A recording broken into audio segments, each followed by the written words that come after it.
Konflik berasal dari kata kerja Latin yaitu configere yang berarti saling memukul. Secara sosiologis, konflik diartikan sebagai suatu proses sosial antara dua orang atau lebih, bisa juga kelompok, di mana salah satu pihak berusaha menyingkirkan pihak lain dengan menghancurkannya atau membuatnya tidak berdaya. Konflik dilatar belakangi oleh perbedaan ciri-ciri yang dibawa individu dalam suatu interaksi. Perbedaan-perbedaan tersebut diantaranya adalah menyangkut ciri fisik, kepandaian, pengetahuan, adat istiadat, keyakinan, dan lain sebagainya. Konflik terjadi karena adanya beberapa faktor, yaitu yang pertama perbedaan persepsi, kedua ketidakharmonisan pemikiran, yang ketiga egois, yang keempat persaingan, yang kelima perilaku seseorang, yang keenam kurangnya komunikasi antara satu dengan yang lain, yang ketujuh terjadinya diskriminasi, dan masih banyak hal lainnya yang bisa menimbulkan konflik. Pengambilan keputusan dalam kondisi konflik terjadi apabila alternatif keputusan yang harus dipilih atau diambil berasal dari pertentangan atau persaingan dari dua atau lebih pengambil keputusan. Ada 5 teknik pengambilan keputusan agar terhindar dari konflik, yaitu yang pertama ada multiple alternatif, yaitu sebuah teknik untuk mengambil keputusan yang didasarkan dengan menetapkan alternatif terbaik dari beberapa kriteria tertentu.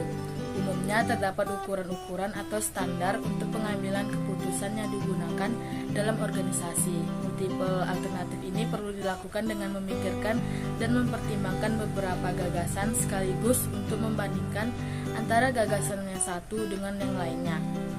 Yang kedua, adanya assumption testing, yaitu setiap kali membuat kemajuan menuju rencana atau solusi tertentu, kita perlu berhenti dan meninjau kembali apakah asumsi, ide, atau keputusan sementara tersebut sudah tepat atau belum.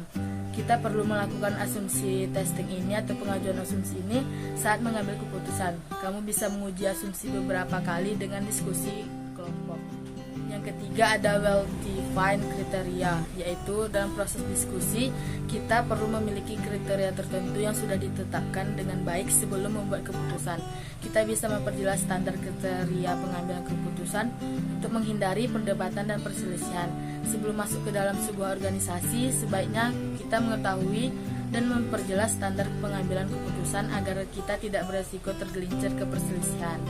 Yang keempat ada design atau debate, yaitu kita perlu bermain devil's advocate untuk melihat apakah kamu dapat menemukan titik lemah dalam ide apapun sebelum menerapkan ide itu di dunia nyata. Kita perlu menentang premis yang menjadi dasar ide untuk memastikan rencana didirikan di atas fondasi yang kuat.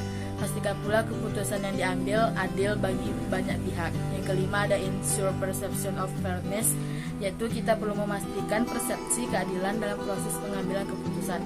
Kita semua tahu bahwa tidak semua ide atau diterima, serta terkadang rencana atau ide kita yang tidak mampu mencapai hasil akhir.